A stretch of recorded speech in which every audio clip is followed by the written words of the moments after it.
mubyimba ye niyo dukirisha, yikoreye ibyaha byacu, mu mubyimba ye niho dukirira. Rero muri Kristo Yesu harimo no gukira indwara. Yesaya yabivuze neza, aravuga ngo abivuga neza mu gice cya 53. Turebe koko ikintu cyazanye Yesu mu gukiza, yatubabariye ibyaha, ikintu cyo ni cyambere. Icya kabiri dukiza n'indwara. Ariko kugira ngo byemerwe imbere y'Imana ni ikintu kimwe gusa, no kwizera Yesu. Rero umunsi ndagusabira ngo wizere Yesu. Ni wizera Yesu nawe urakizwa, ni wizera Yesu nawe urababarirwa ibyaha. Rero reka ngusabe mwene data, aho ushobora kunyumva hose uri hose, ndagusaba ngo wizere Yesu. Nkuko mubizi kandi nk'ibisanzwe tubagezaho ibiganiro byinshi bitandukanye, ngira ngo ikiganiro cyabanje mbere y'iki kirimo ibikubiye mu byo iyi channel yacu ko yahindutse. Ngira ngo yari isanzwe yitwa Harigihe Studio, ubu ngubu ikaba yahindutse yitwa Nkunda gusenga TV. Iyi channel rero tukaba twarayihinduye mu rwego rwo kugira ngo dutambutse ubutumwa bwiza cyangwa se ijambo ry'Imana rigere kuri bose, kugira ngo umwami Yesu agomeze kuganza muri twe kandi no mu badukurikiye, kugira ngo tugumye kugumana ku ntumbero yo gutegereza umwami Yesu nk'umukiza wacu. Niyo mpamvu rero channel yacu twayihinduye tukayita Nkunda gusenga TV. Tubanyurizaho ibintu bitandukanye, ibiganiro, ubuhamya, icyigisho, ibintu bitandukanye tubafitiye byinshi kandi tuzajya tubagezaho. Ahubwo nkwibutsa ko wowe utarakora subscribe, ihute uyikore, ukore like, share, comment, kugira ngo ibiganiro byacu uko tubishyizeho umunsi ku munsi bijye bikugeraho, ujye ubibona uri uwa mbere. Ngira ngo kuri kamera murahabonaho umugabo, ngira ngo twatangira atwibwira. Ese umuntu usanzwe, ese twatangira twibwira muri make? Nitwa Pst.RUGEREKA Vicent, ndi umupastori, ndi umukozi w'Imana, kandi ntabwo ndi kuvuga ngo ndi umukozi w'Imana kuko ari byo niyita niko ndi. Ikiruta ibindi, ntabwo ndi umukozi w'Imana, ntabwo ndi umukozi w'Imana nk'umukozi, ndi umwana ukorera se. Ndi umukozi w'Imana ariko ndi umwana w'Imana. Rero ndi umwana ukorera se. Niyo mpamvu uyu munsi wa none mumbonye hano kuri no kamera ya Nkunda gusenga TV. Nta kindi kintu kinzanye cyangwa ngiye gufatikanye namwe muri iki gihe cyose tuzabana, ni ukubahereza inyigisho zishingiye ku ijambo ry'Imana, ubutumwa bwiza bushingiye ku ijambo ry'Imana. Tuzavuga ubutumwa bwiza uko tubushoboye nuko Imana izadushoboza. Tuzaganira, ndizera ko abazadukurikira bose hamwe no gusenga nk'uko Bibiliya ivuga, nk'uko iyi televiziyo yitwa ngo Nkunda gusenga TV. Ndizera yuko abantu bose bazadukurikira bazafashwa kandi bazagubwa neza. Ushaka kumenya no gusobanukirwa uzajya uduha comment zawe cyangwa tubaza ibibazo, nta kibazo twiteguye kugusubiza. Ndabizi kuri televiziyo rimwe na rimwe abantu barumva ariko ntibasubiza, ariko twebwe twiteguye kugusubiza. Isaha n'isaha tuzajya tureba ibibazo mwatwandikiye tubasubize, kandi turizera nuko bizabyara umusaruro no mu buzima bwawe bwa Gikristo bwa buri munsi. Bizabyara umusaruro kuko icyo twifuza ntago ari kuba abakristo gusa barangirira hano gusa, nuko tugomba kuba abakristo bafite n'ibyiringiro byo kuzabana n'Imana mu bugingo buhoraho. Imana ibahe umugisha. Ngira ngo turi gutangirana na pasiteri, atubwiye ko ari pasiteri. Ngira ngo tuzabana mu buryo burambuye cyangwa se mu gihe kirambye, ariko ku bantu bari kutureba cyangwa badukurikiye bashaka kumenya pasiteri, ese ni pasiteri wo muri itorero cyangwa muri hedini, kugira ngo abadukurikiye cyangwa se abazagumya kudukurikira bazabashe gusobanukirwa na pasiteri uwo ari we, kugira ngo tubashe kujyana neza, twinjire mu byo udufitiye byinshi kandi nzi ko ari byiza bidufitiye umumaro. Ndi umupasiteri, nyobora umuryango w'ivugabutumwa witwa True Sons of God Ministry International. Iyi True Sons of God bishaka kuvuga ngo ni abana b'Imana nyakuri. Nta kindi kintu dushinzwe no kwigisha abantu icyo bari cyo muri Kristo Yesu, icyo Imana yabaremeye. Iyo umuntu amajije kwizera Yesu abiki bigenda gute? Hari umuntu yizera Yesu bikarangira gusa akavuga ngo narakijijwe cyangwa akikiza, ariko ngo dushaka tuzatanga muri ministeri yacu twerekana itandukana hagati yo kwikiza no gukizwa. Ahantu bigenda bitandukanira, hari usanga umuntu yarikijije ariko atarakijijwe. Rero twebwe duhereza umuntu indangamuntu cyangwa identity mu cyongereza niko bajya bayivuga, y'uburyo umuntu niko iyo ministeri imeze, niko kamaro k'iyo ministeri. Rero naha ngaha mu byo tuzakora byose dufatanyije na Nkunda gusenga TV, tuzajya tubahereza indangamuntu umuntu icyo Yesu yakoreye ubuzima bwawe n'icyazanye Yesu. Ibyo nibyo tuzamenya cyane cyane. Rero niyo ministeri nyobora, nkorera hano mu murenge wa Masaka, maze imyaka myinshi hano i Masaka, ndi umukozi w'Imana kandi ni ukuri nkunda kubwiriza ubutumwa bwiza. Imana ibaho umugisha bene data. yangira ngo pasiteri aratwibwiye, atubwiye itorero cyangwa se aho asengera cyangwa se aho ayobora. Ngira ngo abadukurikiye noneho mwumvishe ko dusa nkaho turi gutangira, ariko urumva tugeze hagati amaje kutwibwira. Ngira ngo pasiteri wenda uyu munsi ni uwa mbere, ariko ntago wabura ubutumwa udusigira kugira ngo abadukurikiye ube nk'ubabonye cyangwa se ubasogongezaho ku byo ubafitiye mu gihe kiri imbere. Ikintu nashaka kubabwira gusa, ubutumwa nshaka kubabwira nuko uwizera uwo mwana afite ubugingo buhoraho. Nicyo kintu kiruta ibindi gusa. Uwizera Yesu afite ubugingo buhoraho. Nuvuga ngo bamwizeye bose bakizera izina ryawe ubushobozi bwo kuba abana b'Imana. Rero ikintu nashaka kubwira, ufite ubugingo buhoraho. Imana iguhe umugisha. Ngira ngo pasiteri turamushimiye kubwo kutwinjiza cyangwa se kudushyira mu mwuka wo kumva ijambo ry'Imana. Ngira ngo wowe udukurikiye, kugira ngo ujye ubasha kudukurikira kandi ube uwa mbere mu kubona ibyo dushyiraho, kandi ndizera nashidikanya yuko bigufitiye umumaro kandi bifite icyo bizakumarira. Nkwibutsa ko utarakora subscribe, gira vuba rwose ubikore, kandi unasangiza inshuti zawe ubutumwa bwiza kugira ngo dutambutse ubutumwa bwiza bwa Kristo bugere ku isi hose buciye muri wowe udukurikiye. Ngira ngo pastor, ndakeka nimba ntibeshye dufitiye ijambo waduteguriye uyu munsi. Ngira ngo umwanya ni wawe, ni karibu. Murakoze cyane umunyamakuru Jado. Uyu munsi dufite ijambo tugiye kuganira, ariko mbere y'ibintu byose reka tubanze dusenge. Nyagasani Imana yacu, turagushimiye kubwira ijambo ryawe tugiye kuganira. Reka rifashe abantu bawe kandi ribubake. Buri muntu wese uzumva kandi uzakora subscribe hano kuri iyi TV azahabwa umugisha, kandi buri muntu wese uzajya wumva iki cyigisho ajya akomezwa kandi yaguka kure mu buryo bw'umwuka. Tubisabye Imana mu izina rya Yesu, amen. Rero inyigisho twateguye uyu munsi wa none ni inyigisho ivuga ku gakiza. Mbaye nk'umuntu usimbutse gatoya, kuko igihe kinini iyo turi kuvuga ngo agakiza, abantu benshi bumva agakiza bakakumva mu idini. Hari amadini yitwa ngo ni amadini y'abarokore, ngo ni abantu bakijijwe, ariko rimwe na rimwe abantu baba mu gakiza batakazi, batazi ngo agakiza ni iki. Nigeze kugerageza mbaza, nicaye mu nama, nicanye n'abantu benshi bavuga ubutumwa, ndabaza ngo agakiza ni iki. Bambwiye ibintu nawe ubyumvishije wagira isoni, ariko niyo mpamvu nshaka uyu munsi kugira ngo aho uri ngo usobanure agakiza, nawe urumenye ngo wakijijwe ibiki. Hari igihe umuntu aba mu bintu atanazi, yavuga ngo ngiye narakijijwe gusa, ndi umurokore, narakijijwe, mfite agakiza. Ariko uyu munsi turashaka kuvuga hejuru y'agakiza. Kugira ngo twumve agakiza rero, ntabwo turi bubyumve gusa mu magambo asanzwe cyangwa mu bitekerezo bino bisanzwe. Biradusaba ko dufata ijambo ry'Imana tukifashisha Bibiliya. Icyo Bibiliya tubwira hejuru y'agakiza ni iki, Bibiliya ivuga hejuru y'agakiza, cyangwa agakiza ni iki. Kugira ngo bidufashe kugira ngo twumve agakiza, biradusaba ko dusoma Bibiliya. Ntago twabivuga gusa ngo agakiza ni iki. N'uyu munsi nk'ubaje ngo agakiza ni iki, wavuga ikintu ushaka cyangwa ibintu utekereza, ariko turifashisha Bibiliya twumve agakiza akariko. Tudatinze rero, kugira ngo twumve ubusobanuro bw'agakiza, turafata Bibiliya kugira ngo tubanze twifashishe ijambo ry'Imana, tubanze turebe muri Bibiliya icyo Bibiliya ivuga agakiza. None turaza kureba ibyo abahanga n'abandi banyabwenge cyangwa abasobanuzi b'ijambo ry'Imana b'ibitabo bya Bibiliya ikintu bagiye basobanura ku gakiza. Ndabizi iyo tuvuze ngo abahanga b'ijambo ry'Imana, ariko Bibiliya tubwira ngo ibyanditswe byera byose byahumetswe n'Imana, bigira umumaro wo kwigisha umuntu. Rero bahanga bo gusobanura Bibiliya bagiye basobanura agakiza mu buryo butandukanye, ariko ngiye ndashaka ko dufatikanya turebye muri Bibiliya. Reka turebe ubutumwa bwiza bwanditswe na Luka, igice cya mbere umurongo wa 74.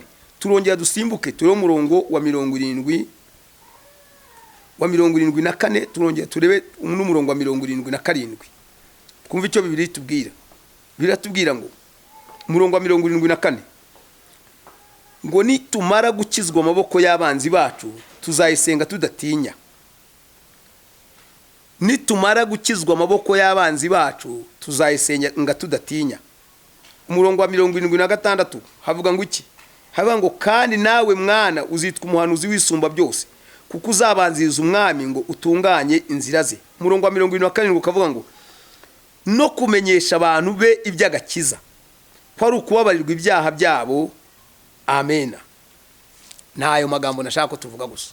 Nashaka kuvuga uyu murongo wa 74 biratubwira ngo nitumara gukizwa amaboko y'abanzi bacu tuzayisenga tudatinya. Rero iyo usomye aya magambo arimo ibice bibiri. Muzi ko Bibiliya igizwe n'ibice bibiri, igizwe n'isezerano rya kera n'isezerano rishya. Rero iyo turi kuvuga ngo isezerano rya kera n'isezerano rishya, hari ahantu bijya bitandukanira. Ntabwo turi bivuga uyu munsi ahantu bijya bitandukanira, ariko reka buri muntu wese arabizi yuko azi ku isezerano rya kera, azi n'isezerano rishya. Rero mu isezerano rya kera iyo turi kureba agakiza mu isezerano rya kera, ni hano ku murongo wa 74 bavuga ngo nitumara gukizwa amaboko y'abanzi bacu tuzayisenga tudatinya. Iyo Bibiri kuvuga mu isezerano rya kera ishaka kuvuga agakiza mu isezerano rya kera, yerekana yuko gukizwa amaboko y'abanzi. Iyo bavuga ngo babonye agakiza abantu mu isezerano rya kera, ba Gideyoni, ba Aburahamu n'abandi bose bagiye barwana intambara, ba Dawidi, iyo batsindaga intambara y'amaboko bisanzwe y'abanzi babo, bavuga ko babonye agakiza, yuko Imana yabo yabakijije cyangwa babonye agakiza. Icyo ni ikintu cya mbere buri muntu wese acyumve. Mu isezerano rya kera agakiza ko ari gutsinda intambara cyangwa kurwana. Uyu munsi tubishyize mu nsinze y'uyu munsi, iyo dufashe nk'amakipe abiri ari gukina, Rayon Sport na APR biri gukina, imwe gatsinda indi. Iyo tubijyana mu isezerano rya kera bari kuvuga ngo Rayon Sport yabonye agakiza kuko yatsinze APR, cyangwa APR yabonye agakiza kuko yabonye yatsinze Rayon Sport. Rero ahantu bitandukanira rero no mu isezerano rya kera, iyo habaga insinzi y'ibintu bifatika y'intambara byitwaga agakiza. Aho rero dushaka kubimenya. Mbese uyu munsi muri iki gihe dufite akahe gakiza? Akagakiza abantu batubwira, abavuga ubutumwa bavuga ngo twarakijijwe, n'abantu bagahagarara bakavuga ngo twarakijijwe. Aha ngaha Bibiliya yitweretse ngo iki? Umurongo wa 77 niho ugiye kubitubwira neza agakiza mu isezerano rishya. Kavuga ngo kiro 77 bavuga ngo no kumenyesha abantu be iby'agakiza, ko ari ukubabarirwa ibyaha byabo. Kumenyesha abantu b'iby'agakiza ko ari ukubabarirwa ibyaha byabo. Rero agakiza mu isezerano rishya bishaka kuvuga ngo, reka bivuge seroma definition yanjye nshaka kuvuga cyangwa kubusobanuro bwanjye bwite nshaka kuvuga. Nuvuga ngo agakiza ni imbabazi z'Imana zibonerwa muri Kristo Yesu. Ibi bintu rero turaza kubijyana. Iyo urebye abanyabwenge cyangwa abantu bagiye basobanura Bibiliya bayivana mu Kigiriki bayishyira mu Kinyarwanda, hari ijambo rimwe bakoresheje bashaka kudefinisira ijambo gusa, kubabarirwa ibyaha. Bashatse kuvuga ngo ni sozo. Mu Kigiriki agakiza abagiriki bakita sozo. Iyi sozo igizwe n'ibice bitatu. Igice cya mbere ni ugukizwa ibyaha. Igice cya kabiri ni ugukizwa indwara. Igice cya gatatu ni ugukizwa imivumo na karande. Ibi bintu rero iyo umuntu yakiriye agakiza, yakiriye Yesu nk'umwami n'umukiza, akamukiza ubuzima bwe, nta kindi kintu yakira ibintu bitatu muri sozo. Nuvuga ngo ni ugukizwa ibyaha cyangwa kubabarirwa ibyaha. Iyo usomye Petero wa kabiri, katurebe Bibiliya icyo tubwira muri Petero wa kabiri. Petero wa kabiri ibice byaho bibiri umurongo wa 24 kugira ngo twumve agakiza no kubabarirwa ibyaha. Ibice bibiri umurongo waho wa 24. Petero wa kabiri no wa mbere. Petero wa mbere ibice bibiri umurongo waho wa 24. Bibiliya iratubwira ngo iki? Ibice bibiri umurongo wa 24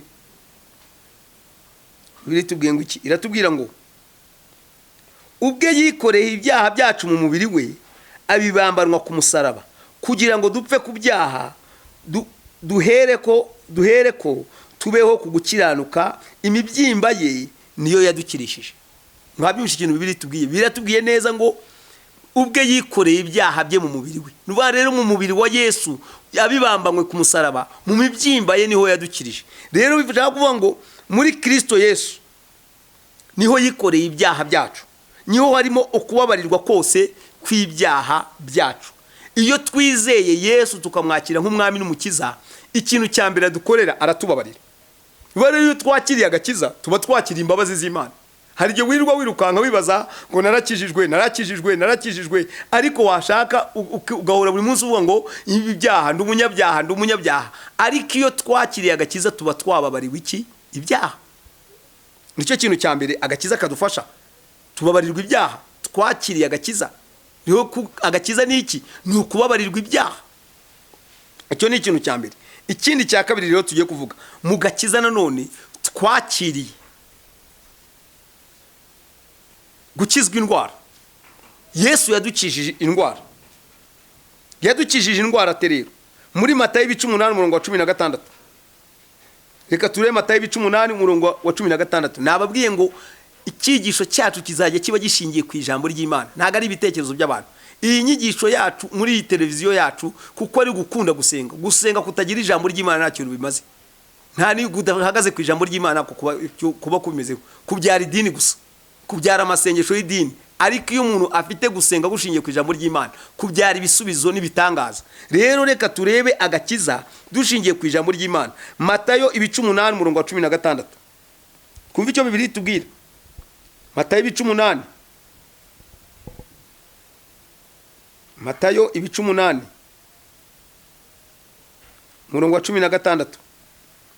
Bibiliya tubwira ngo iki?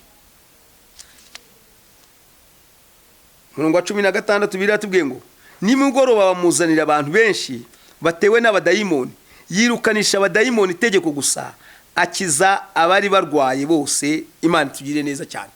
Uri kumva mu bintu byazanye Yesu, ntabwo yazanywe gusa no kwiyabonesha cyangwa kwigaragaza nk'umuntu wari igihangange. Ikintu yakoreye abantu, yabakijije n'indwara. Muri Kristo Yesu harimo no gukira indwara. Hano rero Petero we yavuze ngo iki? Ngo imibyimba ye niyo dukirisha. Yikoreye ibyaha byacu, mu mubyimba ye niho dukirira. Rero muri Kristo Yesu harimo no gukira indwara. Yesaya yabivuze neza, aravuga ngo abivuga neza mu gice cya 53. Turebe koko ikintu cyazanye Yesu mu gukiza. Yatubabariye ibyaha, ikintu cyo ni icyambere. Icya kabiri dukiza n'indwara. Yesaya 53:4. Twumva icyo Bibiliya nanone yatubwiye. Yesaya 53:4. Bibiliya tubwira ngo iki? Ubuhanuzi bwanditswe n'umuhanuzi Yesaya. Ubuhanuzi bwa Yesaya 53. 53 umurongo waho wa 4. Turebe twumva icyo Bibiliya tubwiye. Bibiliya tubwira ngo iki? Nukuri nimba zacu nizo yishyizeho, imibabaro yacu niyo yikoreye, ariko twebwe twamutekereje nk'uwakubiswe n'Imana, agacumitwa nayo, agahetamishwa n'imibabaro.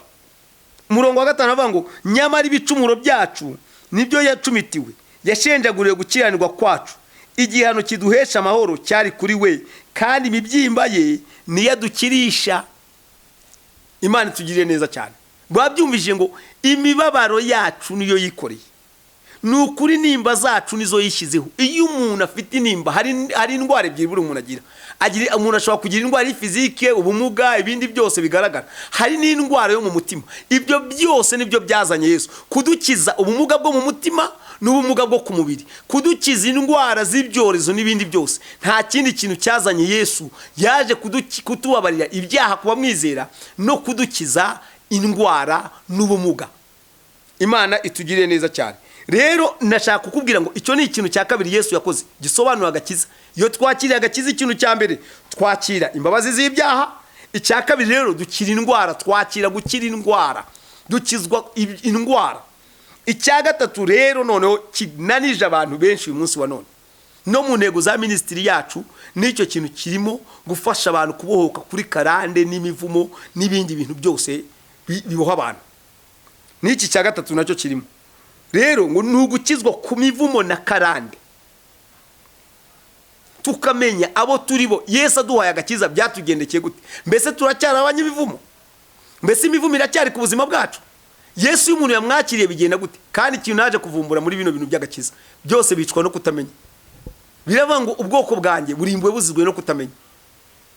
Ariko iyo nkurikiranye neza nsanga ikibazo abakristo benshi bafite n'abizera benshi bafite, ntago bazi uburenganzira bwabo bw'icyo Yesu yazanye. Ahubwo bameze nk'abantu bakirwana ngo Yesu, bafite ikintu bari gufasha Yesu kugira ngo abakize, bari gufasha Yesu gukiza. Nta kintu wakora ngo ufashe Yesu gukiza. Icyo yakijije yaragikijije. Yaje gukiza abantu, yaje gukuraho abantu imivumo na karande. Reka dusome ijambo ry'Imana. Abagalati ibice 3:13. Abagalati ibice 3. Abagalati ibice 3:13. Abagalati ibice 3 umurongo wa 13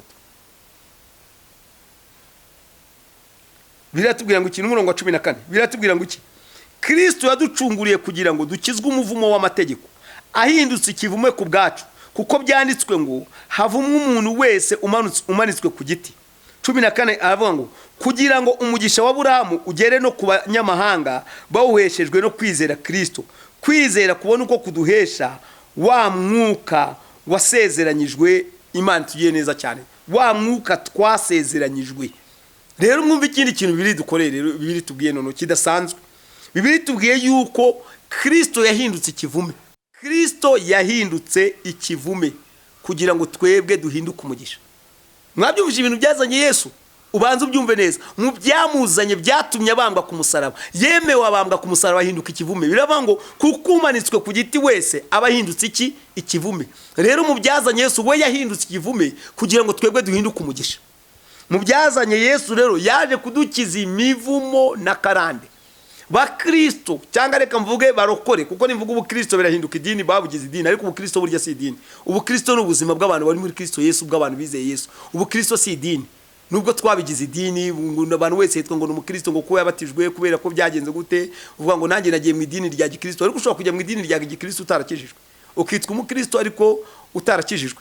Ukitwa wa Kristo ariko utarakijijwe. Rero Bibiri tubwiye ngo cyahanga. Iratubwiye ngo Kristo ikintu cyamuzanye ni kimwe gusa kiruta ibindi. Yaducunguriye kugira ngo dukizwe umuvumo w'amategeko.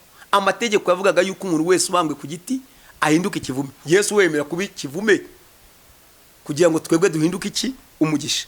Bibiri tubwira ngo kugira ngo umugisha wa Aburahamu ugere no ku banyamahanga bawuheshejwe na Yesu Kristo, kwizera kubona uko kuduhesha wa mwuka. Bango mu kwizera twahawe umwuka wa Kristo muri twebwe. Twahawe umwuka wera muri twebwe. Rero kumwizera nibyo bifite agaciro. Rero iyo tumwizeye duhabwa umugisha. Iyo tumwizeye duhinduka abanyamugisha. Rero ikintu nashaka kukubwira kiruta ibindi, twahawe umugisha. Petero yavuze ngo iki rero? Petero yavuze ngo mu mibyimba ye niho yadukirije. Hari ibintu bitatu muri Kristo twabonye. Twakijijwe ibyaha, twababarirwa ibyaha, dukizwa ibyaha. Icya kabiri dukizizwa indwara. Icya gatatu dukizwa imivumo na karande. Turi abanyamugisha rero. Iyo umuntu yavuye ku muvumo na karande ahabwa umugisha. Kubera iki? Biratubwiye ngo kugira ngo wa mugisha Imana asezeranyije Aburahamu. Imana yabwiye Aburahamu ngo no kuguha umugisha nzawuguha. Kandi muri wowe amahanga yose yo mu isi niyo azaherwa umugisha. Iyo usomye Itangiriro 15. Muri wowe mu mahanga yo mu isi niyo azaherwa umugisha. Rero nta gundi twari kubona umugisha twitwa abanyarwanda. Kugira ngo tubone nuko byadusabye yuko Yesu apfa, arabambwa, ageze hejuru y'isi hereza amahanga yose, amaje guhinduka ikivume, arangije afata umugisha Aburahamu awuhereza n'abamwizeye bose. Natwe abizeye Yesu dufite umugisha. Nta mpamvu yo kuba umunyamuvumo. Tuzakomeza ikiganiro cyacu, tuzakomeza inyigisho yacu tuvuga no ku mivumo na karande bigenda bifata abantu. Ariko ibanga ni rimwe, reka mbanze ndikubwiye nuko nzavuga ku mivumo na karande bigenda bifata abantu, naho bigenda bikomoka n'ikintu kibitera. Ibanga ni rimwe, reka ndikubwire inshuti yanjye, no kwizera Yesu. Rero ikintu ugomba kumenya, dushobora kwibaza ko ibi bintu byose Yesu yabizanye, ni gute dukizwa?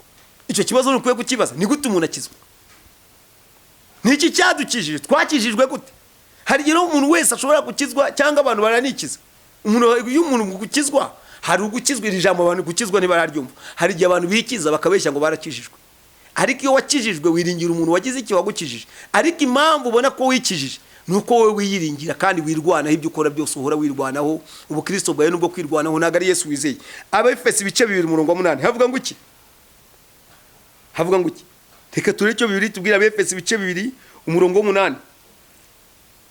Abanyefeso, urwandiko Pawulo yandikiye Abefeso ibice 2:8. Biratubwira ngo iki? Biratubwira ngo mwakijijwe n'ubuntu kubwo kwizera. Ntibyavuye kuri mwe ahubwo ni impano y'Imana. Ntibyavuye no ku mirimo kugira ngo hatagira umuntu wirarira. Imana tugiye neza cyane. Mwakijijwe n'ubuntu kubwo kwizera. Nuvuga ngo Imana yatugiriye ubuntu kuko twizeye Yesu. Nta kintu twari gukora kugira ngo dukizwe. Kandi koko abantu kera bari baragejeje kugerageza ikintu bakora kugira ngo bakizwe. Abatubanjirije ba Aburahamu bande bose batanze ibitambo kugira ngo bakizwe. Ariko icyaha ntikigeze kibavaho. Ariko kubwo kwizera gusa Yesu twakijijwe n'ubuntu. Uvuga ngo uyu muntu yizeye Yesu arakizwa. Ubu buntu rero bajya bavuga ngo niki? Ni neza tudakwiriye. ni neza idakwiriye. Nuvuga ngo twahawe neza, twagiriwe neza ariko tutabikwiriye. Ubu nibwo buntu bundi abantu benshi baza ngo ubuntu ni iki, ngo ubuntu oya, twagiriwe neza tudakwiriye kubwo kwizera Yesu. Twahaye Yesu ubuzima bwacu, turamwizera gusa tuvuga ngo Yesu turakwakiriye, arangije aradukiza. Uyu munsi rero nta kindi kintu wakora kugira ngo ukizwe, nuko wakwizera Yesu. Twakijwe ni gutyo dukizwa, n'ugukizwa n'ubuntu, ntabwo dukizwa n'imirimo myiza twakoze. Biratubwiye ngo iki, ngo kugira ngo hatagira umuntu wirata imirimo. Uyu munsi abantu benshi bararwana mu matorero kugaragara neza, bagakora imirimo. Reka mbabwire, ntabwo ari ikibazo cyo gukora imirimo, ahubwo mbere yo gukora imirimo wabanje kubiki, warakijijwe. Nicyo kibazo nshobora kukubaza. Mbere yo gukora imirimo, mbere yo gutanga amaturo, mbere yo gutanga icya 10, mbere yo gutanga ibintu byose ujye ukora mu rusengero, ni byiza rwose kubikora, simbihakanye, ariko reka mbanze nkubaze, warakijijwe cyangwa ubikorera inyuma ya zero gusa? Ariko kugira ngo byemerwe imbere y'Imana ni ikintu kimwe gusa, no kwizera Yesu. Rero umunsi ndagusabira ngo wizere Yesu. Ni wizera Yesu nawe urakizwa, ni wizera Yesu nawe urababarirwa ibyaha. Rero reka ngusabe mwene data, aho ushobora kunyumva hose uri hose, ndagusaba ngo wizere Yesu. Nta kindi kintu cyakuzanira agakiza kugira ngo ibi bintu bitatu bikugereho. Uyu mugisha uve mu muvumo ujye mu mugisha, kugira ngo uve mu byaha ujye mu gukizwa, ujye mu gukiranuka, kugira ngo nanone uve mu ndwara za karane zakuremeje zikumereye nabi, kugira ngo uzivemo ubone ubugingo buhoraho cyangwa ubone ubuzima. Nta kindi kintu ushobora gukora aha ngaha, no kwizera Yesu. Kandi Yesu arakiza. Tugiye gukora ibintu bibiri, turasengera abarwayi, turagusengera aho uri. Niba urwaye urakira nubyizera. Niba wizeye Yesu uyu munsi wa none uri umunyabyaha cyangwa ngo wumva warananiwe gukizwa, warasenze ujya mu byumba, ujya mu masengesho, baranaguhanuye yewe bakubwira n'imigambi y'Imana. Ariko reka manze ngubwire, kuba Imana ivuga yuko izakugira neza ikakugira neza, no kugira ngo ikwereke ko igukunda gusa, nicyo kimenyetso, ikwereke yuko igukunda. Kuba wumva ubuhanuzi ntabwo bivuga yuko wakiranutse cyane, oya. Ntabwo ari kuvuga ko wakijijwe, oya. Ubuhanuzi ni impano y'Imana, nyine Imana ikubwira abantu bayo kubw'ibyo ishaka, ariko cyangwa umugambi bafitiye. Ariko reka manze ngubwire, ushobora kumva ubuhanuzi cyangwa kumva umugambi w'Imana cyangwa ukabana n'abantu basenga cyangwa bakijijwe, ntabwo ari byo bisobanura ko wagize iki, wakijijwe. Gukizwa no gufata umwanzuro ku giti cyawe. Uyu munsi rero ufata umwanzuro. Gukizwa ni iki rero? Ni ukwemera ko uri umunyabyaha, ukabwira Yesu akagukiza. Umuririmbyi yavuze ngo yambwiye ko ndi umunyabyaha, nizera ndihana arangiza. Nta kindi kintu wakora rero, izere wihane agukize. Nta kindi kintu. Tugiye gufatikanya gusenga, aho uri ufatikanye natwe gusenga.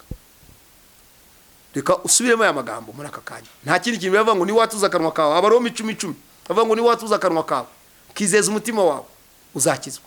Watuza akanwa kawe yuko Yesu ari umwami, mwizere mu mutima wawe ko Imana yamuzuye mu bapfuye, nawe uzakizwa. Nta kindi kintu cyazanye Yesu, ni ukudukiza ibyaha, ni ukudukiza indwara, no kudukuraho imivumo na karande. Singuhaye kode, guhaye ikintu cyangwa ngo urukeneye mu buzima kumenya icyazanye Yesu. Urakoze, Imana ikugeneza. Reka dufatikanye gusenga. Uvuga ngo mwami Yesu, uyu munsi ndakwakiriye, mbabarira ibyaha byanjye, ibyo nakoze byose, ubinyize kuko nkwizeye kandi uri umukiza w'ubuzima bwanjye, mu izina ryawe Yesu Kristo, amen. Niba wizeye kandi wumvishije ijambo ukizera, urakijijwe. Reka nkubwire ikintu tugiye gukora rero. Aho uri, niba ufite umurwayi, ufite inshuti yawe irwaye, nawe ufatikanye natwe gusenga, Imana ikugire neza cyane. Mwami Yesu, turasenze, mu byakuzanye waje gushaka no gukiza icyari cyarazimiye. Uyu munsi wa none hari abantu bazimiriye mu madini atandukanye, bazimirira mu byaha bitandukanye, bazimirira mu ngorane zitandukanye. Uyu munsi ndabasenyeye mu izina rya Yesu. Mwami, abakwizeye ubababarire, abazimiye wongere utarure intama zawe Yesu, zongere zikugarukire kubw'ijambo ryawe. Ikindi kiruta ibindi tugusabye Yesu, ukize n'indwara, ukiza abantu bose baremerewe n'indwara zanze kuva ku buzima bwabo. Mu izina rya Yesu turabasengeye, indwara zigende zive ku buzima bwabo. Kandi uyu munsi wa none abantu bishwe bazitswe na za karande n'imivumo, ubabohore kubwo kukwizera. Urakoze Yesu kuko ukora ibimenyetso n'ibitangaza, mu izina rya Yesu Kristo w'i Nazareti, amen. Imana iguhe umugisha. Kora subscribe kuri channel yacu, Imana izaguha umugisha. Kandi ikintu uzakora, ujye ushyiraho comment, utubwire kuri iki kiganiro, kugira ngo tubashe gukomeza kumenya uburyo dushobora kuganira. Uko uzagenda dukurikira, uzagenda ukura mu mwuka kandi wisobanukirwa muri Kristo Yesu. Imana iguhe umugisha mu izina rya Yesu, amen.